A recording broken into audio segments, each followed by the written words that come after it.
Welcome to the Creative Play and Podcast Network. Join us as we share our favorite RPGs, one-shot games, tabletop games, reviews, and convention panels. Sit back and enjoy the show.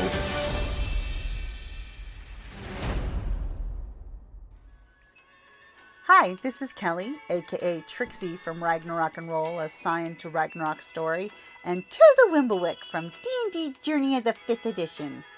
First off, I would just like to say thank you to everyone for listening to our varied adventures, as well as for rating us on iTunes and RPGpodcast.com. If you haven't rated us yet, we would greatly appreciate it if you could. And if you're looking for more ways to support our efforts, we are now on Patreon, a great site where you can help us continue making more podcasts, as well as some special surprises for our patrons. If you can, please look us up at www.patreon.com/cppn. Every little bit helps. And again, thank you for listening. Okay, I guess we'll just start. Do we rock, paper, scissors for who introduces the panel, or do you just want to go? Usually it's the center person who gets the... Okay, well here I am. I walked right into that one. I did not take this. Okay. All right, hi everybody. It's actually the first person who asks who's the moderator. Yes, that's right. Okay. Well, now I know this on Friday, so now I'm armed for the rest of the weekend. Welcome everybody to TusCon, the 50th TusCon, I believe. Yay! This panel is the expanding definition of fantasy.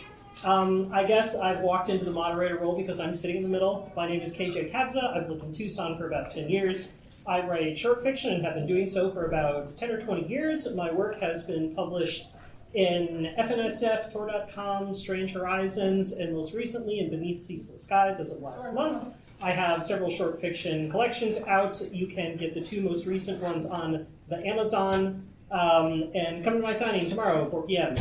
Many of what I have written is fantasy, and some of it has kind of slid all over the place, so I think that that's why I'm on the panel, the expanding definition of fantasy. And my lovely panelists are...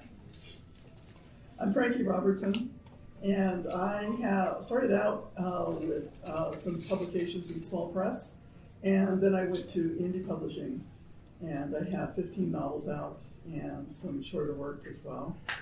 And it ranges all the way from romantic fantasy to, and this is published as Francesca Rose because it's got a higher level of eroticism in it than my other work. And this one is the new book that I have out this year, and it is a time travel romance. So obviously I cover and I also have some other work that I didn't bring with me that is more of an urban fantasy. So I write all over the place, but it's all fantasy. I'm Jim Doty. I write and publish fantasy and science fiction under my initials, J.L. Doty. I have 16 published novels, soon to be 20. I am a mix of self-published and traditionally published with Open Road Media and HarperCollins. And I have a new fantasy series coming out. The 4 books will be out next year. It's called The Dreadmark Covenants. And you can go to my website to learn a little bit about it. I'm releasing the first one on March 1st, and then each of the next 4 books will come out at 3-month intervals. And I don't write short fiction. I'm not good at short fiction. That's a very challenging type of fiction to write. You have to be good at getting in and doing it quickly, and I'm not good at that. and I'm much better at just going for 120,000 words. Well, fortunately, that's not this panel, so I don't know about that. I tried to write short fiction once, and it went well, and after 35,000, 40,000 words, I was done. That's a third smaller than normal. You're getting there. Okay, so I think I would like to start by taking a closer look at this title, the expanding definition of fantasy. I think that the title presupposes that we have a definition of fantasy already in our minds. Good point. So I would like to ask the panelists, what is your this is just your knee-jerk reaction, your gut reaction. Like, if somebody asked you, what is fantasy, and you had no time to think, what would you blurt out? I would blurt out that it is something that has fantastical elements, which is not, it's kind of cheating because but it's non-real in some element of the book. It doesn't mean all elements, but in some element of the story is not real, not something that can actually happen in real life. So, political literature. We're already there. We're only 2 minutes into the film. I was on a panel a few years back, and I can't remember the name of it, but it was right after he was elected, and I think the gist of the panel was, what the fuck have we done now? And no, you're not going to wake up. Not in 4 years. That's right. Maybe not even then. Can we gently steer this back to the Yes. So 30 years ago, I would have said, take J.R.R. Tolkien and then do what everyone else has done and just rewrite that, but change the names, dates, and places to protect the innocent. And I think it has I wouldn't say anything close to that now. It's wide open, which I think is cool. Yes. Do you have anything more concrete than wide open? Rather than, or would you just echo what Frankie said? Everything from Jim Butcher to Laura K. Hamilton. We've diverged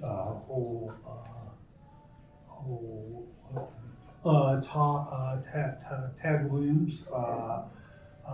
He writes. I'm trying to remember the name of the series. It was about 15 years ago. These people were in total isolation chambers, and they got stuck inside the computer. It was kind of like Tron-ish, but it was a lot better than Tron. So it just, I think we can go on and on and on with different types of fantasy at this point. I think it was pretty restrictive 30 years ago. So 2 points that I find very interesting. I guess I'm the one stereotypical sad sack on the panel, because if you shoved a microphone in my face and said, "Quick, what is fantasy?" I would blurt, Anne McCaffrey, dreamy pastel covers dragons, some maiden with a lyre. Fantasy, yeah, let's go. But that's not science fantasy. Yes. Andre Norton, science kind of. Yeah, probably. If I just blur, but so that's where I'm coming from. So when I read the expanding definition of fantasy, what I assume is okay, challenge my own presuppositions of what fantasy is. If you really think about it, what is fantasy? But it sounds like my co-panelists are much more smarter and nuanced than that, and they're already there. No, we're just lying. Thank you. But I want to pick up on something that you said about over the 30 years it has rapidly evolved. So when we look at this, the expanding definition of fantasy, are we talking about what time scale? The last 30 years, the last year, the last 5 years? Do we get to decide because we're the panelists? Yes. Okay. So where would you like to hem our discussion in on? I am not well read when you're talking about the early in the last century, but I think that we could go back 100 years. I think there are probably when was the Worm Ouroboros written? I mean, that was 1700s. I don't know. That was the late 1800s. Okay, so but then I go all the way back, because I'm old, to reading C.S. Lewis, and that in children's literature, literature sounds so highfalutin, but many children's books are fantasy, and so we have talking animals, we have magic.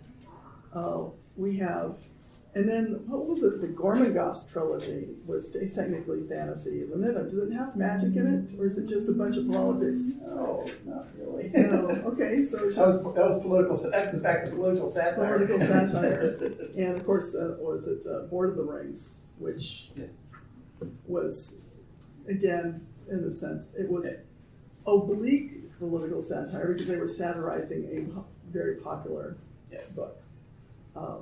But yeah, there's a whole lot of stuff that went way back, but it was all, I think you further back you go, it's sometimes it's political satire, sometimes it's talking animals, sometimes it's sword and sorcery, and that's what I grew up with. And then you get to some of the bleaker stuff that I couldn't. I wanted to read Kushiel's Dart back in the, what was it, the 90s, the early 2000s, but people told me that it was so dark. I found it more silly. Hmm? I said I found it more silly. Did you? than bleak. Well, I found we're it- getting down in I found it weeds. dark though. I did find it dark. Huh. Okay. Yeah. And then we just kept on going with, and then there's all the, like, you brought up the Anita Blake stuff with Laurel Hamilton, highly sexualized fantasy, and It wasn't. I really enjoyed that series, and the thing that I liked about it was that Anita Blake, she was a necromancer. She had some superpowers, but she didn't have superhuman strength. She wasn't Superwoman, but she always got out of these horrific physical situations with smarts. And I love that about that character. yes, she was a very powerful woman. And her power came from just being able to think quickly, but she didn't have the superhuman strength to beat everyone up, but she always won that way. And I really enjoyed that series, but Although as you progress in the series, her Yeah. power came from her sexual experiences. and that's where I stopped enjoying it. I mean, it was about I read up to about the 13th novel. No, I quit before then. And I finally, when she spent half a page describing the size of a man's dick, I was just, okay, I'm done. You know, at that point, The expanding definition. it wasn't expanding at that moment. Disappointing. I don't think we want to go down this road. I didn't mean to take it there, but I I think we're all adults now. yeah, but so someone who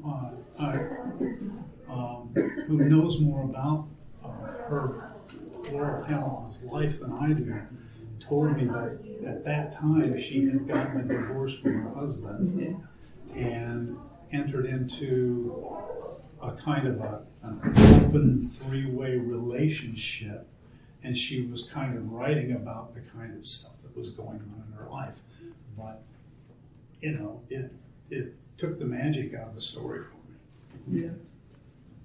It's interesting that you both went on this like digression about like sexuality and fantasy. Since we're talking about the historical trajectory the past like 100 years, like wide scope, would you care to comment more about general trends you've seen as far as like eroticism and romance entering fantasy, and maybe how that has expanded the genre? I think it clearly has. There's, in fact, I used to belong to the Romance Writers of America, and we had Jeffy Kennedy come and speak to us, who writes romantic fantasy. And she made the observation that right around 2009, you started to see romantic fantasy became a more recognized and acceptable subgenre of fantasy, and because it was selling. And that's the bottom line for bigger publishers or even small publishers. It's got to sell. And so that's it. I got on the wagon sooner than that, but I didn't have a name for it. When I first started writing the first book in this series, I was just trying to figure out if I could write a novel. And then I thought, well, do I want to write fantasy or romance? And then I heard Diana Gabaldon say, well, my agent said that because she was deciding whether or not Outlander should be marketed as a fantasy or because it's time travel, or as romance. And she wasn't a big fan of romance, but her agent pointed out that the market for romance is about 5 times as large as it is for fantasy and science fiction. So she said, okay, and we'll go with romance. But with the incredible success she's enjoyed, you'll notice that her covers over time have evolved to look less romance and look more fantasy, or just look more plain literature. Or historical. Yes, more historical. And she's shelved in literature now, not in fantasy. Bookstore employee. She knows. What would you say? I mean, just if you don't mind me hijacking. That's fine. What would you say about the evolving changes in fantasy? 'Cause I know you're widely read. I would say where it has really, really expanded is into young adult and romance. And with the romance, it more trends toward urban fantasy, where it's shifters and, people who can do magic and that kind of thing. And in young adult, it is high fantasy, but it's super dark. There's always a very bad, broken, toxic romance in the midst of it, and I sell a ton of it. The Fourth Wing series, no, I have not read it yet, but the second book came out Tuesday, and my store sold 100 copies by the end of the day Tuesday. And Barnes & Noble wide, on Tuesday alone, we sold 100,000 copies. So, yeah, it's bonkers. Clearly, I'm writing in the wrong genre.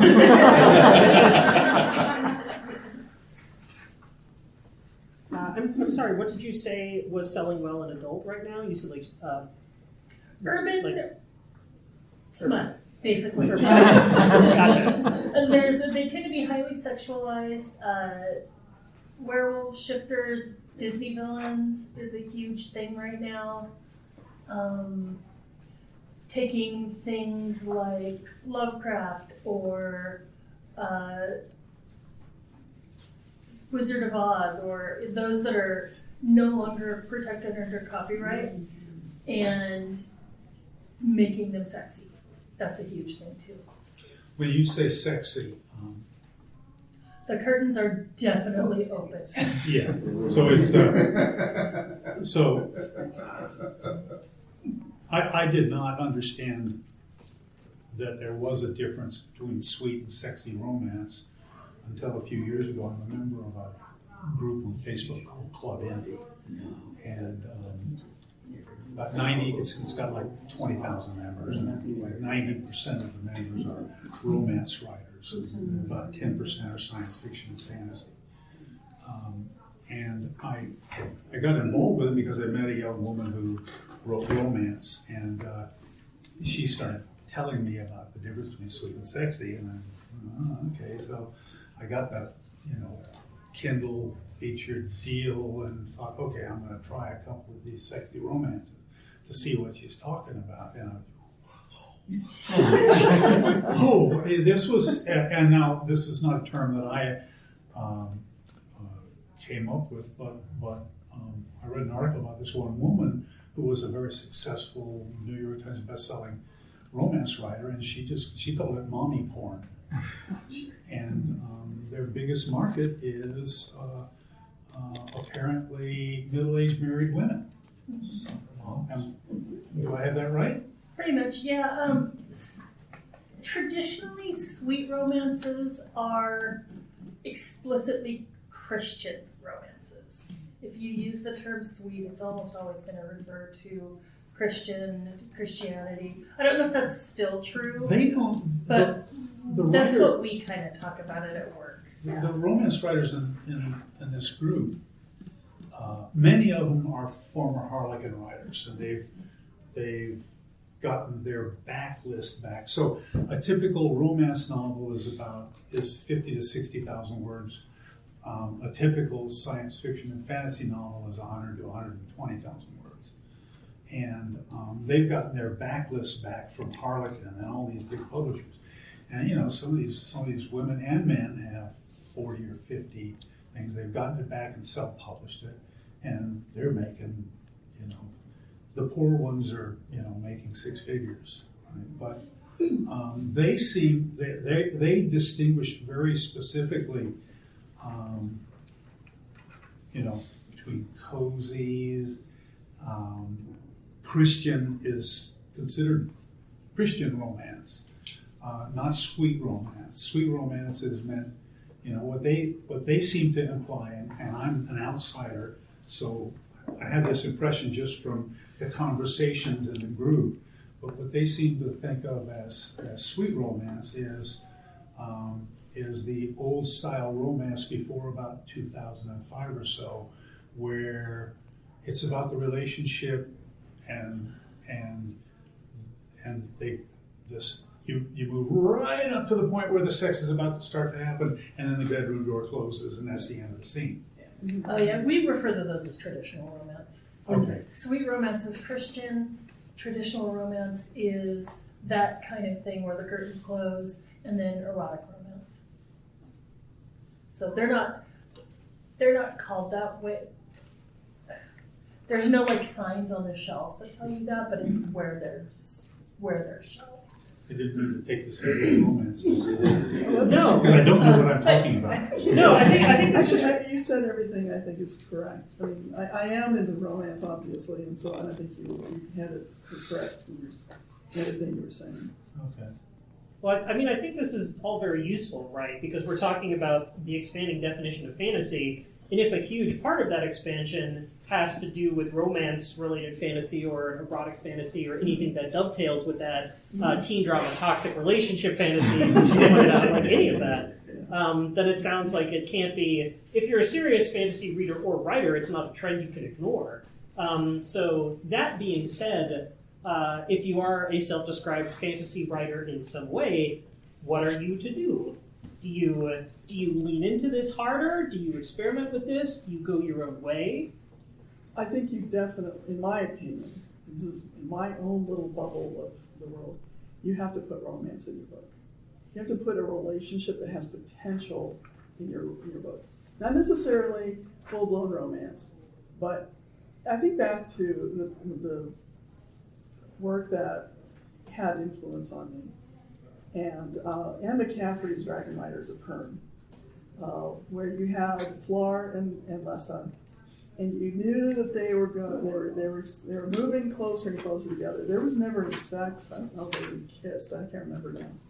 But and then in the subsequent book was Fëanor and Breck, and I can't even remember their names. And that was also had an underpinning of romance. There's a whole world being built around them, but they had a relationship.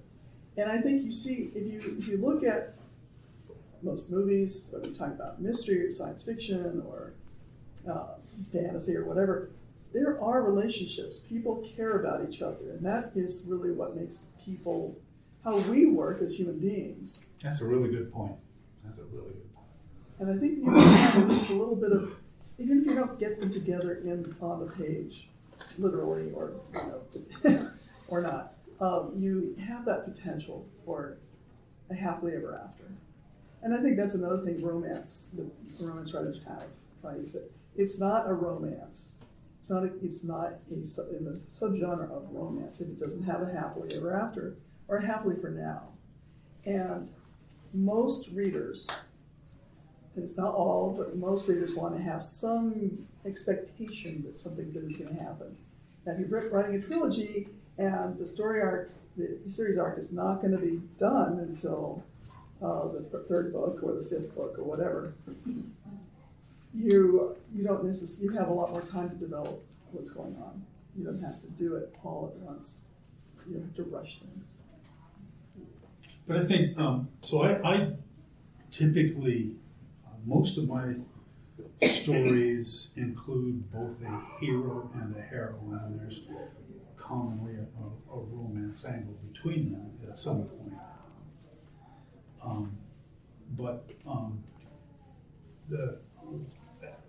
In terms of calling something a romance, one of the things that the romance writers that I know are really, if I say this wrong, they'll be all over me. The whole, like especially in sweet romance, the whole story has to be about the relationship. Whereas I tend to include, my story is about, it's a science fiction or fantasy, and if I did everything about the relationship, it wouldn't be a good science fiction or fantasy story. It's really more the relationship is part of what happens as part of the story, and it's an important part. As you said, relationships are really important, but the romance writers require it to be the story has to be about. You're absolutely right. That is absolutely correct. If you're talking about, if you're going to write a romance, the romance has to be front and center. But that's where we bring it back to fantasy, is that then there are these subgenres like fantasy romance, where there's a lot of other stuff going on in this book, for example. Yes, it's one of the driving things in the story, but it's not the only thing happening. And so, yeah, it's a romance, but it's something else as well. And whereas these two they're definitely romances with other things going on. But this is like some fantasy with a romance going on, if that makes sense. It does make sense, yeah. So I think since you brought up the point that you think every story needs to have some underpinning of a relationship in it because that's just how we are as humans, and you agreed that was a good point, I'm interested to hear some examples from you of fantasy that you have read either before or post-2009, when you said this really picked up, where a relationship, one or more, a romantic relationship is handled really, really well, although it might not necessarily be marketed as romantic fantasy. Patty Briggs. Yeah. Say that again, please. The Mercy Thompson series by Patricia Briggs and the Alpha Omega series by Patricia Briggs they both have really, really strong romantic relationships, but the stories are driven by other things. And it evolves. This is a series. It's got a big series arc in terms of instead of like you get your happily ever after at the end of each. You do get a happily ever after at the end of each volume, but it's not the romantic one necessarily. It took her like 4 books for her to get together with the hero. Yeah, Alpha and Omega was right away, but yes, Mercy Thompson, it was 4 or 5 books. Yeah, But I think when writing science fiction or fantasy, when writing anything, you have especially if you have an established group of fans, you have a contract with your fans and with your readers. And even with new fans and readers, people have, this is science fiction and this is fantasy, and I'm going into the section of science fiction and I want to buy a science fiction book. And if you call it a science fiction book, but you put too much of the romantic angle in it, you're going to upset a lot of readers, and they're not going to be happy with that. I think so. You really, if it's science, or if it's epic fantasy, if it's coming of age epic fantasy or something like that, if that's the label you put on it, and I don't have a problem with those labels, because imagine a bookstore without labels. Well, everything's author listed alphabetically. Right. I want to go to the science fiction section, or the fantasy. But you, pardon me. That's my nightmare. Yeah, because people go, where's the science fiction section? Or where's the fantasy, or where's the romance section? But what I'm saying is if you're writing a science fiction book, you can include. I think it's good to include relationships. Starman Jones, Max Jones's relationship with Sam Anderson was an enormous thing in that book. It was not sexual, it was more mentor to, student relationship, but, Max grew because of that relationship. This is pure, hard science fiction, which means it's fantasy too, right? And so there's that relationship. But if you make it all about the relationship, people are not going. I think they're not going to be happy. I think you're absolutely right. And I think in that regard, fantasy, if the fantasy is the primary genre, you have more latitude in what you can include and how much time you can spend on other things. You and I have to find something to disagree about. Yes. I could fabricate an opinion I don't actually have. It's kind of argument. But as a moderator, you should contribute just as much. Don't be afraid to chime in. Well, I was waiting until you were done. That's never going to happen. Oh, That's never going to happen. All right. Well, then shut up and let me make a point. Okay. Kindly shut up. So you said that it was interesting to me when you mentioned the contract with readers and saying, well, people are going to want something that's strictly science fiction, or they're going to be mad if it's not science fiction enough, and so on and so forth. When I think about like the expanding definition of fantasy and all these different little niches that we have, whether it's sweet romance by one name or another, or urban smut, or whatever, however you care to splinter it, I actually think that all of these terms are terribly useful because there are readers who only want that one precise thing, and they want to know where to get that. So we haven't talked about any cane thumpy moralizing. Is the expansion and definition of fantasy good or bad? But on the whole, I think it's good because it means more choices for readers and people can more easily find what they want. So I would, I too would agree with your point about like readers have certain expectations and you should be like mindful of fulfilling them. But I'd say anything goes as long as it's clearly labeled and people can find what they're looking for. I was just going to say something to that effect. I think there's nothing wrong with writing something that's unusual, but you want to make sure that the reader understands that maybe it's a dark science fiction story. They should understand they're going to get dark science fiction, not Star Wars. Right?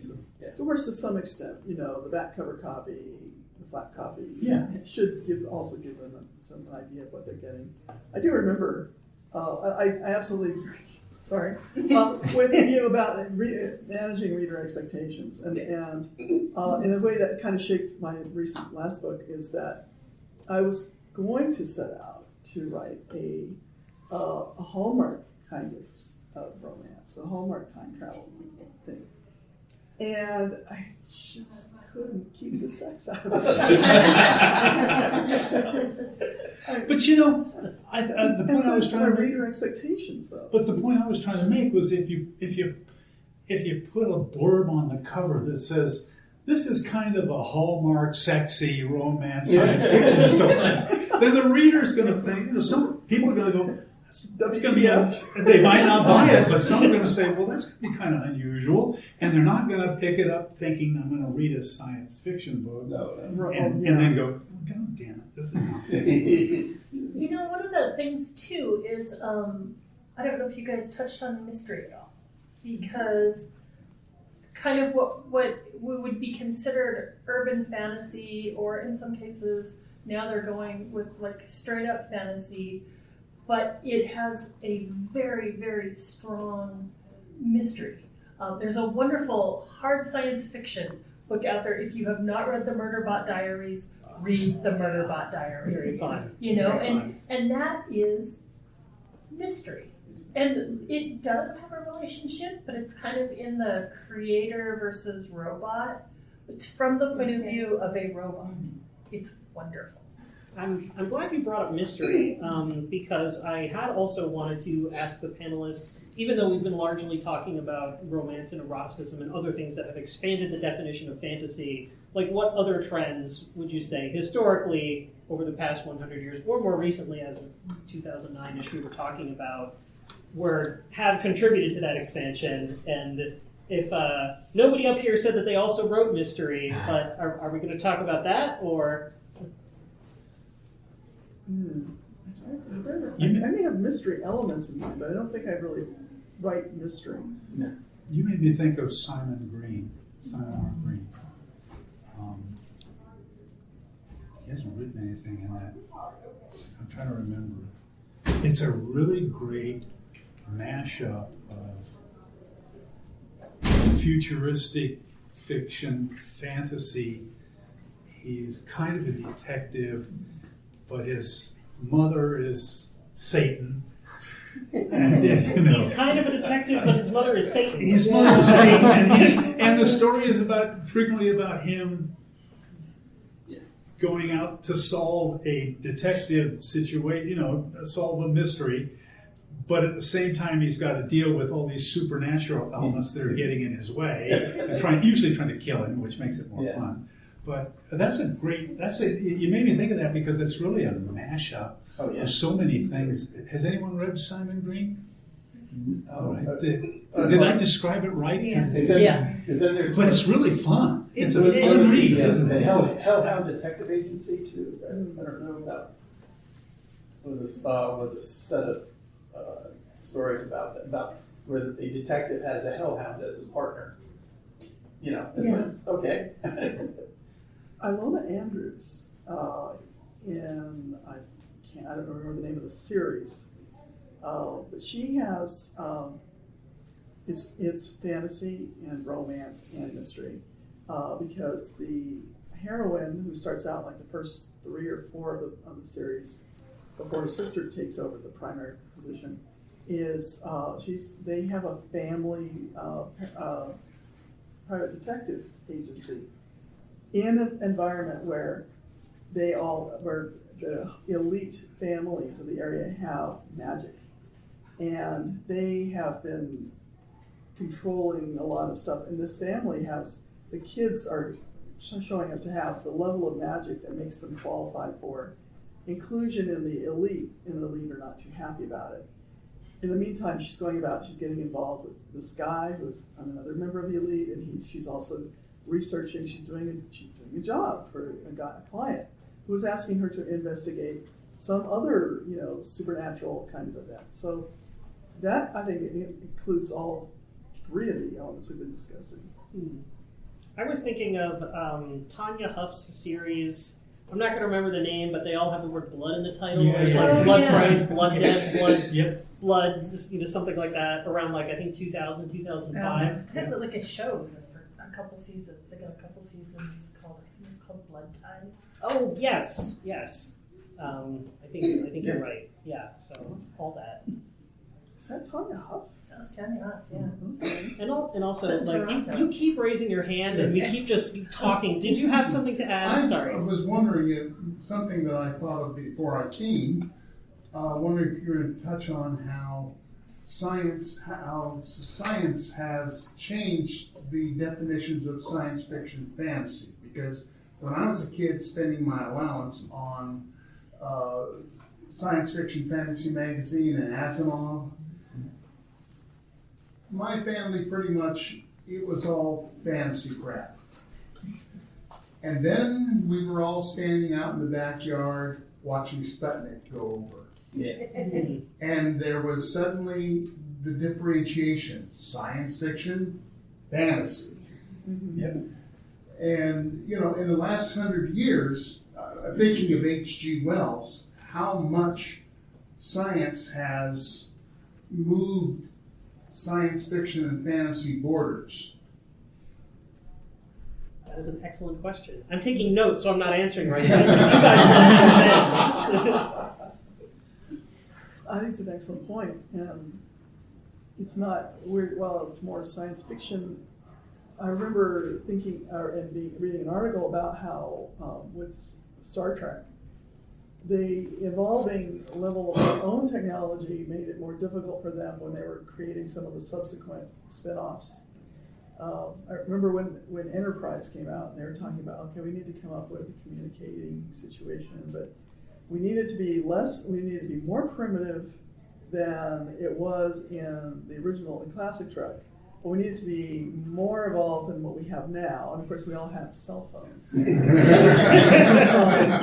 made it a little bit tricky for them. And that kind of thing is exactly, I think, is part of what you're talking about. Yes. The Star Trek. Oh, am I interrupting anyone? I just wanted to comment on your question. I think one of the things where science has been playing an enormous role in influencing what we write is that with modern cosmology today, we're all starting to see more and more how science is not exact. Most people like to, so I'm a scientist, my specialty is laser physics, okay, and most people like to put science in this, 2 + 2 = 4. But if I take 100 mathematicians with PhDs in math and put them in a room and ask them what 2 + 2 is, I'm going to get 100 different answers, and not one of them is going to be 4. But cosmology, what we're all seeing, I think, what we're all seeing, and I think the way it's influencing the way we write, is that about every 10 years they go, oh, never mind. We had it wrong, dark matter. Oh, the universe is slowing down. We all knew that. It was slowing down as it expands, and suddenly they learn, no, it's not.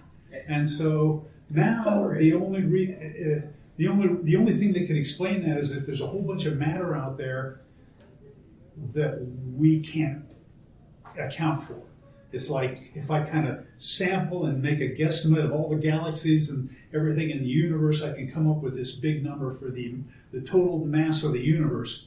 And that's about 1/10 of what it has to be for the universe to be doing this. And so they change, never mind. And we'll tell them. A lot of people are old enough, but that. And so people, I think, are seeing that hard science, really hard science is hard. It's a bit squishy.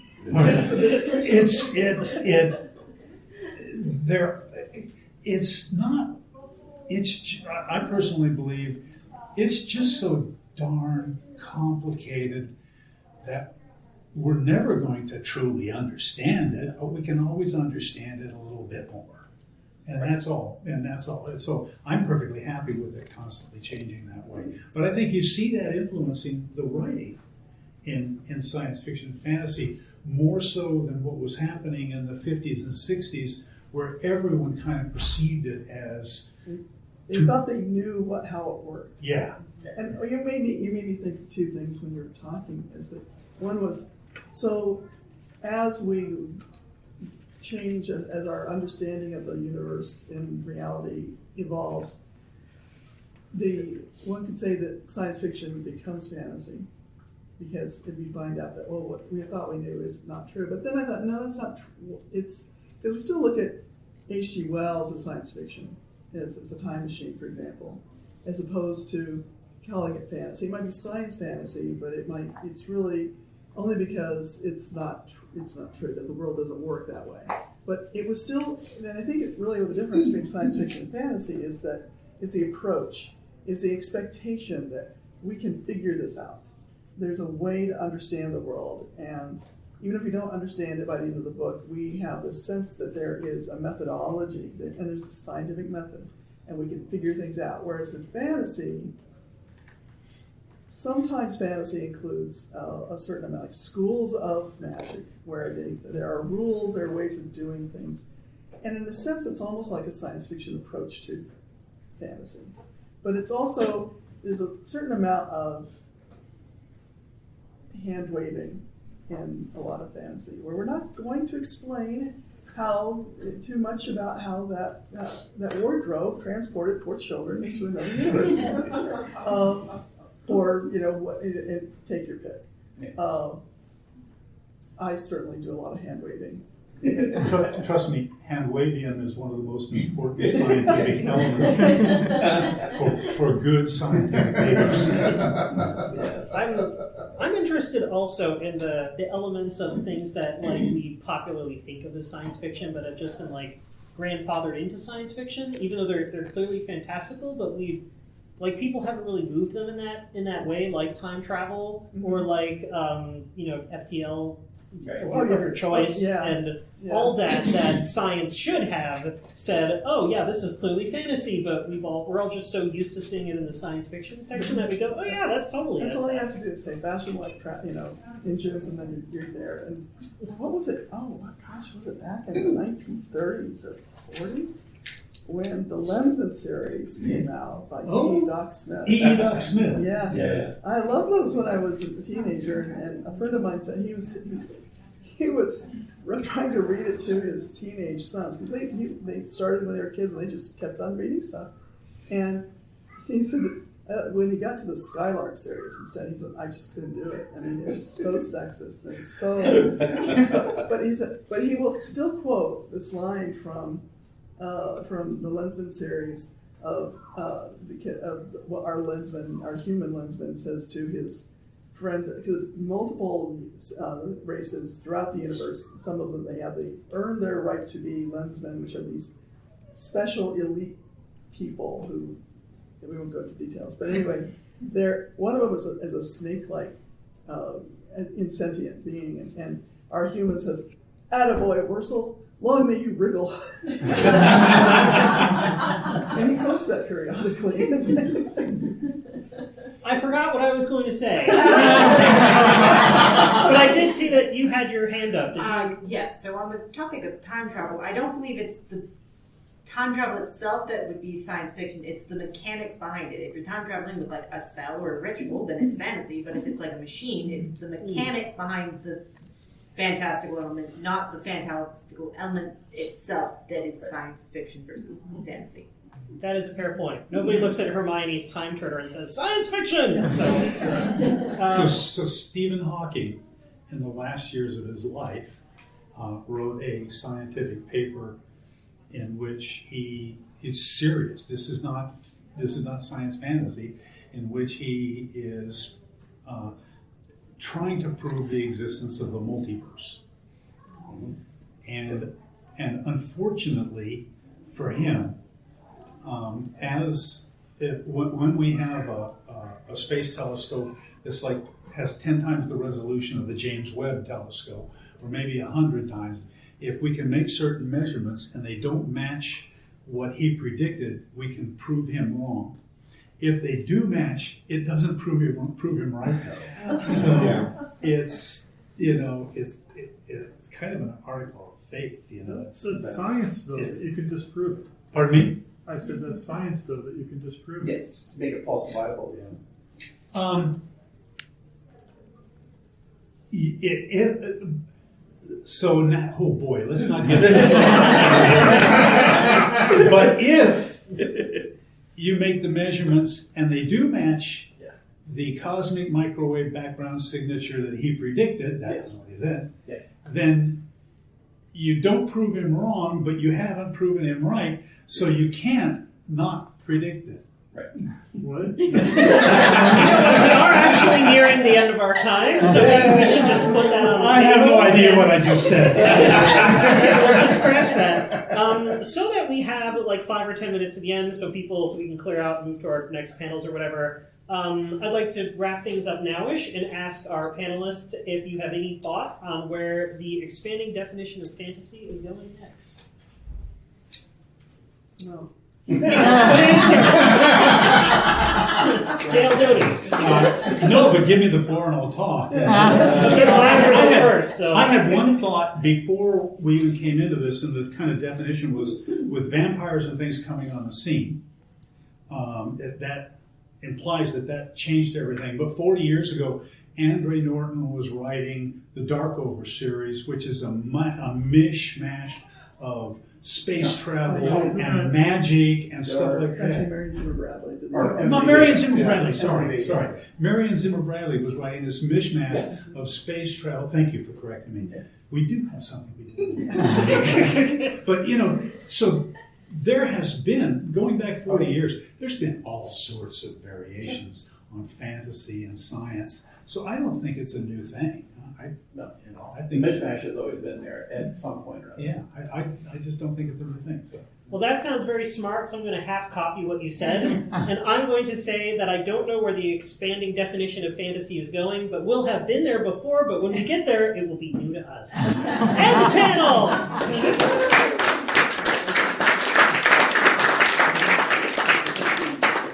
No one recorded that, right?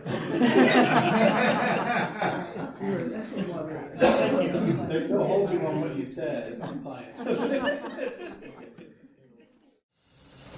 Thank you for listening to the Creative Play and Podcast Network.